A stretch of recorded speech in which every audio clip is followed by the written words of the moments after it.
देते हैं। ठीक है, तो अब यहाँ पे देखते हैं सामान्य जानकारी के रूप में जो हमारा जो सेंट्रल ब्यूरो ऑफ इंस्पेक्शन जो हमारा सीबीआई है, ये एक भारत के प्रमुख ये हमारा जांच एजेंसी है। ठीक है, उसके बाद यहाँ पे भारत सरकार के जो कर्मचारी या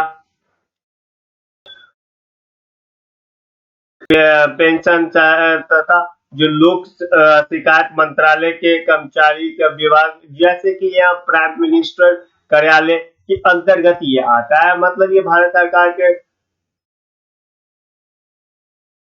कर्मचारी पेंशन और लोक शिकायत मंत्रालय के विभाग के अंतर्गत आता है। और ये जो मेनली रूप से क्या हमारा जो पीएमओ ऑफिस है, इसी को ये पीएमओ ऑफिस इसको कंट्रोल करके रखता है। हाल ही में देखिए क्या जो प्रिवेंशन करप्शन एक्ट के तहत यहाँ पे जो हमारे अपराध के जो हमारे मामले आए हैं, जिसको सेंट्रल विजिलेंस कमीशन को पास कर दिया गया है। मतलब कि जो ये प्रिवेंशन ऑफ करप्शन एक्ट के तहत जो हमारे जो मामले आते हैं, ये डायरेक्टली सेंट्रल विजिलेंस कमीशन मतलब सीवीसी के पास कर दिया जाता है। तो दोस्तों ये जो हमारा हो गया सीवीसी के पास कर दिया जाता है, तो ये क्या होता है, ये जो हमारा है वो एक हमारा अगला टॉपिक होने वाला है सीबीसी। वहां पे हम लोग देख लेंगे कि सीबीसी होता क्या है। ठीक है दोस्तों, ये भारत के एक नोडल पुलिस एजेंसी है, जहां जो इंटरपोल और अन्य अन्य देश के जांच एजेंसी के साथ संबंध बनाते हैं। मतलब कि इनका इंडिया में भी, और जो इंटरपोल हो गया या जो अन्य देश जैसे यूएसए के जो एफबीआई हो गए, उनके साथ ये रिलेशन बना के रखते हैं। अपना रिकॉर्ड को देते हैं, फिर लेते हैं, फिर जानकारी भी लेते देते हैं।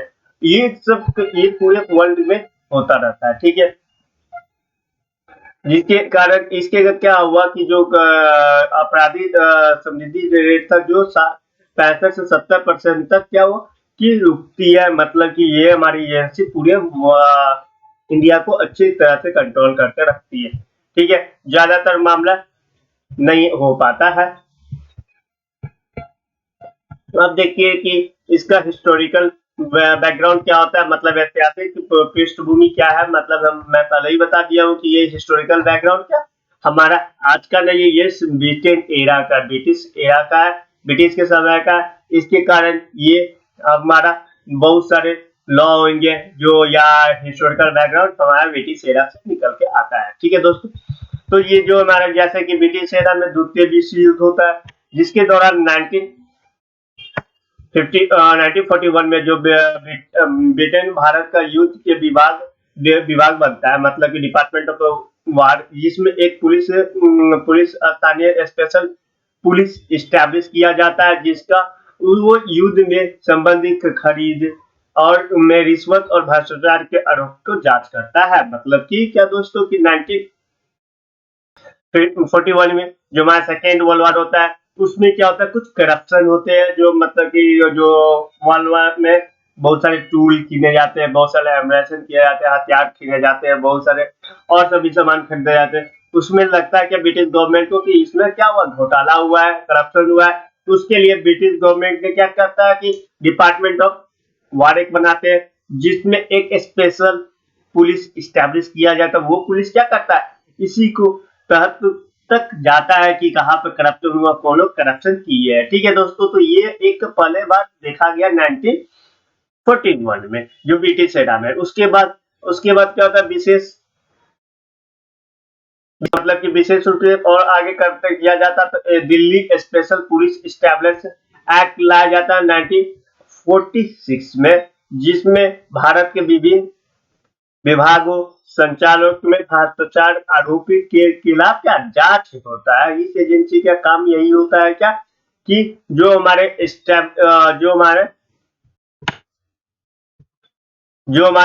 ऑफिसर लोग हैं जो करप्शन किया है, वो लोग को, जो अलग अलग विभाग के ऑफिसर लोग हैं, वो लोग को क्या किया जाता है कि ये जांच करता है कि कौन लोग करप्शन करते हैं। ये 1946 में ये किया जाता है, स्पेशल पुलिस स्टैब्लिश एक्ट लाया जाता है, DSPE एक्ट लाया जाता है, जिसका यही काम रहता है। उसके बाद क्या होता है दोस्तों, सीबीआई को दिल्ली विशेष पुलिस स्थापना अधिनियम 1946 के अंतर्गत इसको जांच करने की अनुमति दी जाती है। फिर 1963 में जो भारत सरकार होता है, उसके बाद तो 1947 में देश हमारा आजाद हो गया रहता है।